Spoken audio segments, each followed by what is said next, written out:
नमस्कार, मैं श्रेया शर्मा और आप देख रहे हैं day to day news Bharat. हम आपसे वादा करते हैं कि पूरी निष्पक्षता के साथ पत्रकारिता करेंगे और हमारा कोई भी पत्रकार फील्ड में किसी से किसी भी प्रकार का उपहार या विज्ञापन स्वीकार नहीं करेगा और ना ही किसी को ब्लैकमेल करेगा।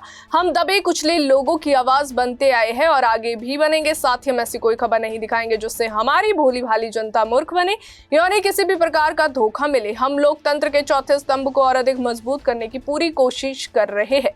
अब बात करते हैं खबर की। नेशनल हेराल्ड केस एक बार फिर सुर्खियों में है और इस बार सोनिया गांधी और कांग्रेस नेता राहुल गांधी की मुश्किलें बढ़ती हुई दिखाई दे रही है। दरअसल दिल्ली पुलिस ने इस मामले में एक नई एफआईआर दर्ज की है जिसमें सोनिया गांधी और राहुल गांधी के अलावा कुछ 6 अन्य लोगों के नाम शामिल है।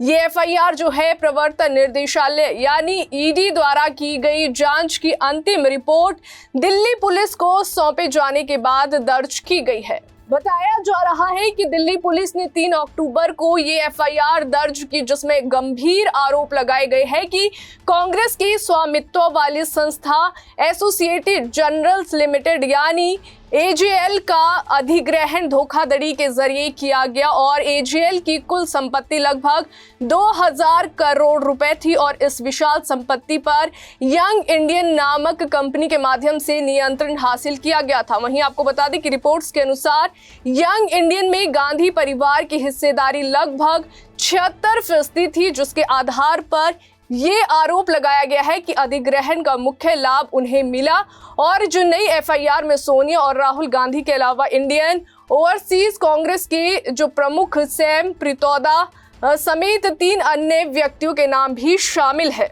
इसके साथ ही 3 कंपनियों एजेएल, यंग इंडियन और कोलकाता की डोटेक्स जो है प्राइवेट लिमिटेड का भी एफआईआर में उल्लेख है।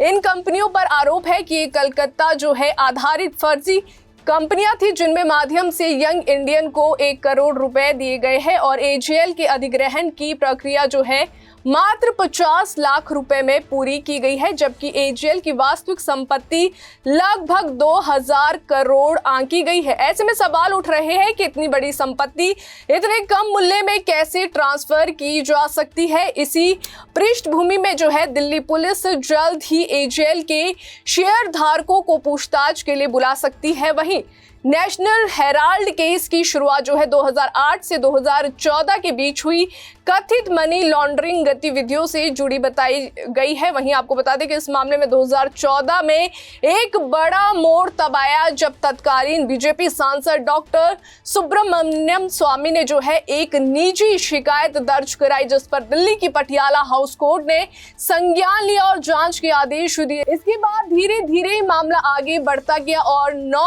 अप्रैल को गांधी परिवार समेत अन्य लोगों के खिलाफ जो है मनी लॉन्ड्रिंग के तहत मुकदमा भी दर्ज किया गया। कांग्रेस पार्टी लगातार इन आरोपों को खारिज करती रही है। वहीं पार्टी का कहना है कि ये पूरा मामला राजनीतिक बदले की भावना से प्रेरित है और सरकार जो है ईडी सहित अन्य एजेंसियों का इस्तेमाल अपने राजनीतिक विरोधियों को दबाने के लिए कर रही है।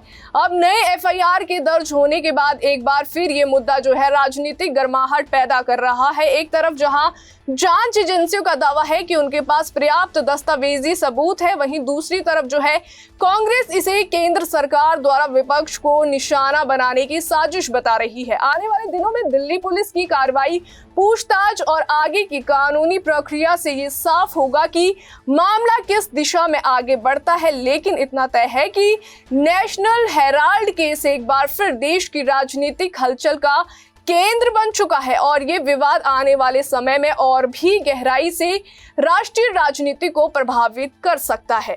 अभी के लिए फिलहाल इतना ही। देश और दुनिया की ताजा खबरें जानने के लिए देखते रहिए day to day news Bharat और हमारे चैनल को लाइक और सब्सक्राइब करना ना भूलें।